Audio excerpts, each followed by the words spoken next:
ओम श्री गणेशाय नमः। आप सभी का दिन शुभ हो, मंगलमय हो, ऐसी मैं प्रभु से प्रार्थना करती हूँ। आज है 18 फरवरी 2026। आप सभी जानते होंगे इस महीने में यानी कि फाल्गुन के महीने में आज हम सुनेंगे अपनी इस वीडियो में गणेश जी महाराज की कथा। साथ ही साथ हम सुनेंगे सीता माता के नित्यनेम की कथा, जो कि हम प्रतिदिन सुनते हैं। सबसे पहले जानेंगे आज का शुभ और अशुभ समय। आज का पंचांग रहेगा। आप फाल्गुन महीने के शुक्ल पक्ष की प्रतिपदा है। आप सभी जानते हैं प्रतिपदा तिथि रहेगी शाम को 4:57 के आसपास। उसके उपरांत द्वितीया तिथि लग जाएगी। आज सदविदा नक्षत्र रहेगा 9:16 से। उसके बाद पूर्वा भाद्रपद नक्षत्र रहेगा। शिव योग सिद्धि योग का निर्माण हो रहा है, जो कि अपने आप में श्रेष्ठ और अद्भुत है। राहु काल का समय का त्याग करके पूरा दिन जो है बहुत ही शुभ है। राहु काल का समय रहेगा दोपहर में 12:40 से 2:05 के आसपास का समय रहने वाला है। तो प्रिय श्रोताजनों, जैसा कि आप सभी जानते होंगे, आज अभिजीत मुहूर्त नहीं है क्योंकि आज बुधवार का दिन है, परंतु इसके साथ साथ किसी नए और श्रेष्ठ कार्य की शुरुआत करना चाहते हैं तो लाभ के चौगड़िया को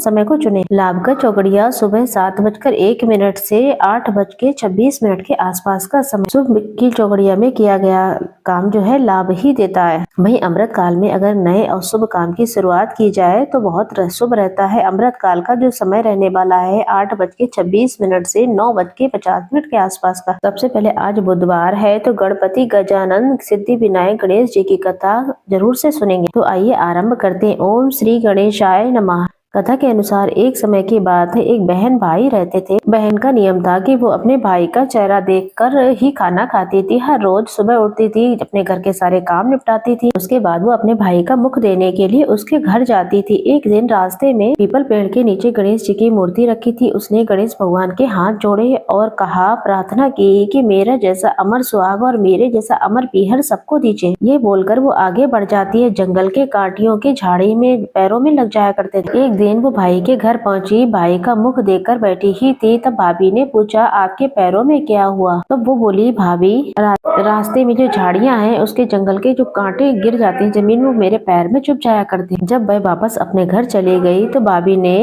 अपने पति से कहा, रास्ते को साफ करवा दो। आपकी बहन जब भी आती है उनके पैरों में कांटे चुभ जाते हैं। तो भाई ने कुल्हाड़ी उठाई और सारी झाड़ियां काट कर किनारे कर दी और रास्ता साफ कर दिया, जिससे गणेश जी का स्थान भी वहां से हट गया। ये देखकर भगवान बहुत ज्यादा क्रोधित हो गए और उसके प्राण हर लिए। लोग उसे अंतिम संस्कार के लिए ले जाने लगे। तब भाई को ले जा ही रहे, तब उसकी भाभी रोते हुए कहने लगी, थोड़ी देर रुक जाओ। उनकी बहन का नियम है कि वो अपने भाई का मुख देखे बिना खाना नहीं खाती है, ये उसका नियम है। तब लोगों ने कहा, आज तो वो देख लेगी, कल क्या करेगी। रोज दिन की तरह बहन अपने घर के कामों को निपटाकर अपने भाई का मुख देखने के लिए जंगल के रास्ते से निकली ही थी। तभी जंगल में देखा कि आज तो रास्ता बहुत ज्यादा साफ है। वो आगे बढ़ी तो उसने देखा कि सिद्धि विनायक गणेश जी अपने स्थान पर नहीं थे। जाने से पहले उसने गणेश जी को एक अच्छे से स्थान पर रखा और हाथ जोड़कर बोली, भगवान गणेश जी, मेरे जैसा अमर सुहाग और मेरा जैसा अमर पीहर सबको देना। और हाथ जोड़कर प्रार्थना करके आगे निकल गए। भगवान श्री गणेश सोचने लगे, अगर इसकी नहीं सुनेंगे तो हमें कौन पूछेगा। तब सिद्धि विनायक जी ने उसे आवाज दी कि बेटी, इस खेजड़ी की 7 पत्तियां लेकर के जाओ, कच्चे दूध में घोल करके अपने भाई के ऊपर चींटा मार देना और वह ठीक हो जाएगा। ये सुनकर बहन पीछे मुड़ी तो उसने देखा कोई नहीं है। बहन सोचने लगी, जैसा सुना है वैसा ही कर लेते हैं। वो खेजड़ी की पत्ती लेकर अपने भाई के घर गई। उसने देखा कई लोग इकट्ठा थे, भीड़ लगी हुई थी। भाभी रो रही थी, भाई की लाश रखी थी। उसने उन पत्तियों को बताए गए नियम के अनुसार भाई के ऊपर इस्तेमाल किया। उसका भाई उठकर बैठ गया और कहने लगा, आज बहुत गहरी नींद आई। तब बोली, ये नींद तो किसी दुश्मन को भी ना आए। और तब उसने सारी बात बताई कि मान्यता है कि जो भी सिद्धि विनायक गणेश जी की कथा बुधवार कथा के रूप में सुनता है या बुधवार के दिन अमन इच्छा कहते हुए सिद्धि विनायक गणेश जी का ध्यान करते हुए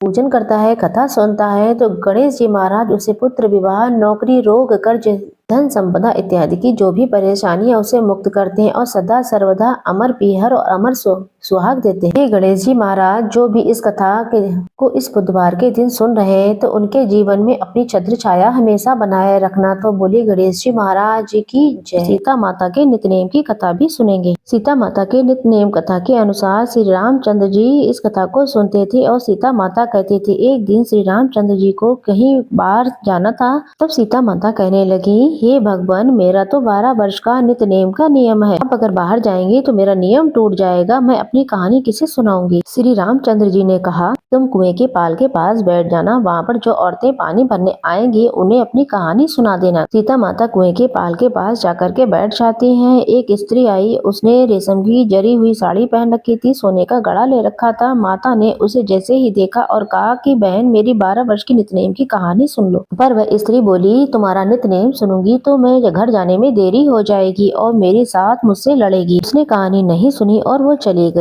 उसकी रेशम जरी साड़ी फट गई और सोने का घड़ा मिट्टी में बदल गया। सास ने देखा और पूछा कि ये किसका दोष लेकर आई हो। उन्होंने कहा, कुएं के पास एक औरत बैठी हुई थी, उसने कहा कहानी सुन लो, लेकिन मैंने उसकी कहानी नहीं सुनी तो मुझे उसका ये फल मिला है। तो बहू की बात सुनकर सासू जो है माँ, अगले दिन वो साड़ी और घड़ा लेकर के सास कुएं के पास पहुंच गई। सीता माता वहीं कुएं के पास बैठी हुई मिली। तब सीता माता ने कहा, बहन मेरी कहानी सुन लो। सास बोली, एक बार छोड़, मैं तो 4 बार सुन लूं। तब सीता माता कहती हैं कि राम आए, लक्ष्मण आए, देश के पुजारी आए, नित नेम का नियम लाए, आओ राम बैठे राम, तपी रसोई जीमो राम, माखन मिश्री खाओ राम, दूध बतासा पियो राम, सूत के पलका मोटो राम, साल दुसाला ओढ़ो राम, साल दुसाला ओढ़ा। जब बोलो तब राम ही राम, राम सवारे सबके काम, खाली घर भंडार भरेंगे, सबका बेड़ा पार करेंगे, जय श्री राम जय श्री राम। सास बोली, बहन काहानी तो बहुत अच्छी लगी। कहानी सुनकर सास घर चली गई। उसकी साड़ी फिर से रेशम जरी बन गई और मिट्टी का घड़ा सोने का हो गया।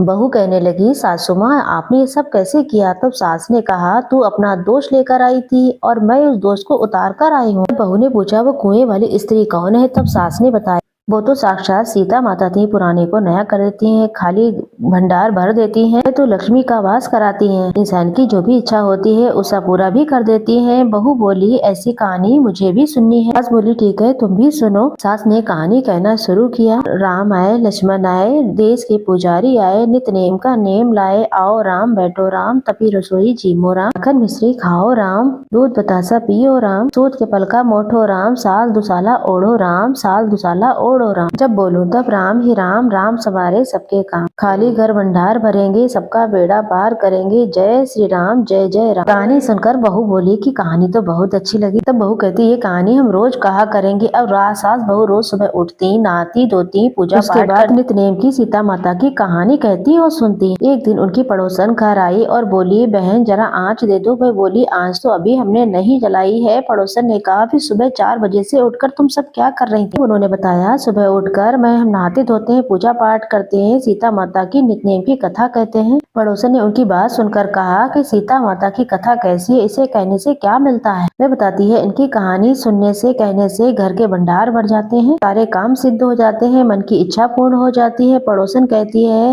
मुझे भी ऐसी कहानी सुना दो बहन। मैं बोली, ठीक है तुम भी इस कहानी को सुन लो। राम आए, लक्ष्मण आए, देश के पुजारी आए, नित नेम का नियम लाए, आओ राम बैठो राम। सारी कहानी सुनने के बाद पड़ोसन कहने लगी, कहानी तो बहुत अच्छी थी। अब पड़ोसन भी नितनेम सीता माता की प्रतिदिन कहानी कहने लगी। कहानी कहने गए, सीता माता ने पड़ोसन के घर में भी अन्न धन पुत्र पौत्र के भंडार भर दिए। अब तो पूरे मोहल्ले में नितनेम की कथा ऐसी चल पड़ी और हर किसी की मनोकामना पूर्ण होने लगी और सबको खूब धन संपदा पुत्र पौत्र का वरदान मिलने लगा। कि सीता माता जैसे आपने उनके भंडार भरे, हम सबके भी भरना। कहानी कहने वाले और सुनने वाले सभी के जीवन में खूब कल्याण करना। बोली हर हर महादेव की जय, श्री रामचंद्र की जय, सीता माता की जय।